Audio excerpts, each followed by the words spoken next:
ये 6 पक्षी घर में आने से करोड़पति हो जाते हैं। घर के लोग जानिए इनके बारे में।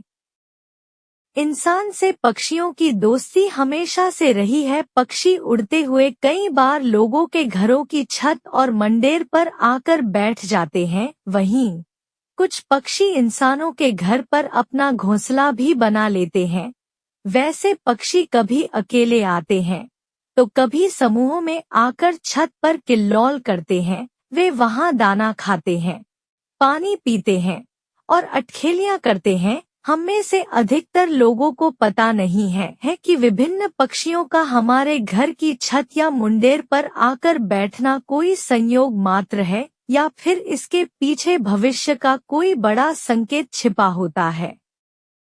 कभी कभी ऐसा होता है जब अचानक आपके घर पर कोई पक्षी आ जाता है। इस पक्षी को देखकर आपका मन खुश हो जाता है। लेकिन क्या आप जानते हैं, पक्षी के घर आने के पीछे वास्तु और धार्मिक वजह होती है। जाने पक्षी का आना शुभ होता है या अशुभ। सनातन धर्म में कुछ पक्षियों का विशेष महत्व है। इन पक्षियों का आपके आसपास होने का मतलब है कि आपके जीवन में सुख, समृद्धि और खुशियां रहेंगी। तो आइए जानते हैं कौन सी पक्षी का आपके घर या छत पर आना कितना शुभ। ये है हिंदू धर्म के सबसे पवित्र पक्षी, एक मोर।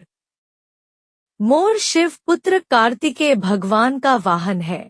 इसे पक्षियों के राजा का दर्जा प्राप्त है। भगवान कृष्ण के मुकुट में लगा मोर का पंख इस पक्षी के महत्व को दर्शाता है। मोर सभी पक्षियों में सबसे सुंदर देखने में लगता है और बारिश के मौसम में जब नाचने लगता है तो और प्यारा लगता है। हिंदू धर्म में मोर का मांस खाना महापाप समझा जाता है। अगर कभी मोर आपके घर में आए और आपको वह दिख जाए तो समझिए यह एक शुभ संकेत है। आपके जीवन में प्यार बरसेगा और घर में ढेर सारी खुशियां आने वाली हैं।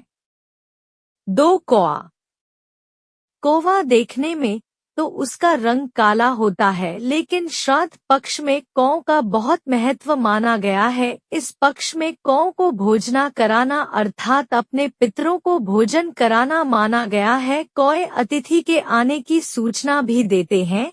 जब भी आप किसी शुभ कार्य की योजना बनाएं और कौआ बोलने लगे तो आपका वह कार्य जरूर सिद्ध होता है। कौए को भविष्य में घटने वाली घटनाओं का पहले से ही आभास हो जाता है और आकर वह हमारे छत पर बोलने लगता है और हमें एहसास दिलाता है कि कुछ अच्छा होने वाला है। इसलिए कौवा जब आपकी घर के छत पर आकर बैठे तो भगाए नहीं बल्कि उसको दाना। 3 तोता। तोते का हरा रंग बुध ग्रह के साथ जोड़कर देखा जाता है। घर में तोता पालने से बुध ग्रह शांत होता है। कई लोग तो घर में तोता पालते हैं और वह तोता मनुष्य के बीच रहने के कारण मनुष्य की बोली भी सीख जाता है। अगर आप तोता पाल नहीं सकते तो कोई बात नहीं, घर में तोते की चित्र लगा लीजिए। घर में तोते का चित्र लगाने से बच्चों का पढ़ाई में मन लगता है।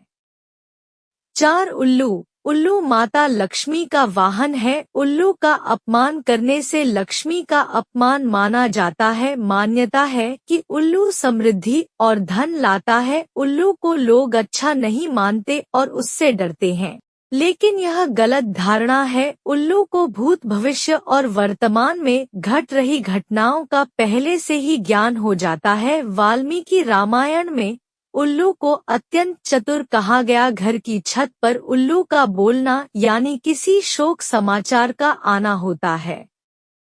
5 गौरैया। मान्यताओं अनुसार यह चिड़िया जिस भी घर में या उसके आंगन में रहती है वहां सुख और शांति बनी रहती है। कभी कभार आपने देखा होगा गौरैया किसी घर में ही अपना घोंसला बना देती है, लेकिन जब घरवालों की नजर में घोंसले पर पड़ती है तो वह उसे हटा देते हैं।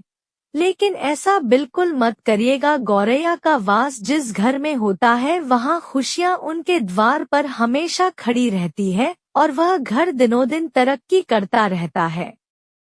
6 नीलकंठ। शास्त्रों के अनुसार नीलकंठ पक्षी को भगवान शिव का प्रतीक माना जाता है। बहुत कम लोगों की छत पर नीलकंठ पक्षी दिखाई देते हैं।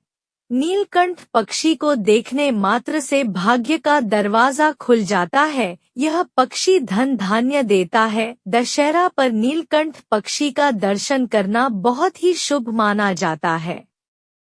ऐसी ही वीडियो के लिए चैनल को सब्सक्राइब करें। रोजाना मिलेगी नई जानकारी।